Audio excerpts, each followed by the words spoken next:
लिया एक बहुत ही होनहार और उत्साहित छात्रा थी, लेकिन उसकी एक छोटी सी कमी थी। उसे चाय और कॉफी से इतना गहरा लगाव था कि वह हर कुछ घंटे में एक नया मग भर लेती थी। वह अपने काम में इतना खो जाती थी कि उसे याद नहीं आ रहा था कि उसने पिछला मग कहाँ छोड़ा था। धीरे धीरे लिया की यह आदत एक बड़ी मुसीबत बनने लगी। मेज पर किताबों के पीछे एक आधा भरा हुआ मग छुपा था, तो दूसरा मग खिड़की की दहलीज पर धूप सेक रहा था। लिया को लगता था कि मग अपने आप चलकर रसोई तक पहुंच जाएगा। लिया के रूममेट इशिता बहुत ही सलीके से रहने वाली लड़की थी। उसे सफाई पसंद थी, लेकिन लिया के बिखरे हुए मग उसे परेशान कर देते थे। सुबह इशिता उठती तो उसे किसी न किसी कोने से एक लापता मग मिल ही जाता था। एक दिन स्थिति तब और खराब हो गई जब इशिता को सोफे के कुशन के पीछे से एक ऐसा मग मिला जिसमें फफूदे ने अपना घर बना लिया था।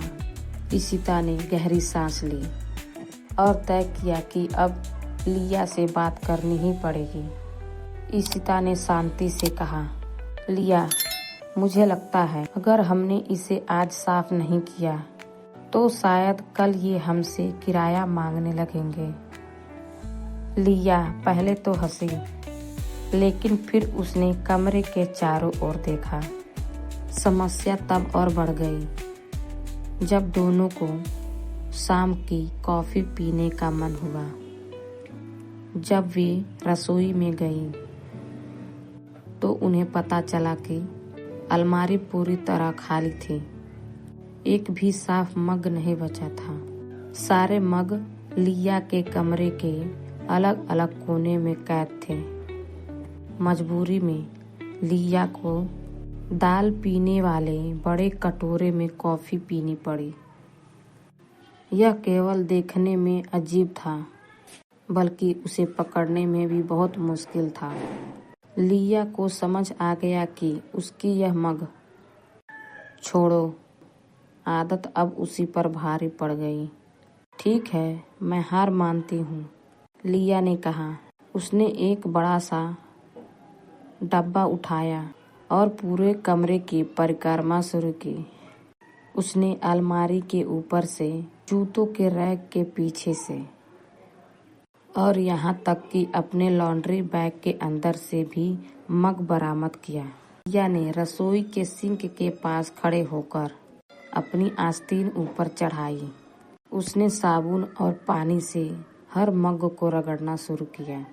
इशिता ने उसकी मदद करने के लिए सूखे तौलिया उठाई। दोनों ने मिलकर काम करना शुरू किया और अंत में रसोई की अलमारी फिर से चमकते हुए मगों से भर गई। लिया ने खुद से वादा किया कि अब वह मग को अपना पालतू जानवर नहीं बनाएगी। अब वह हर मग को इस्तेमाल करने के तुरंत बाद धो लेगी। और इशिता आखिरकार चैन की नींद सोने लगी।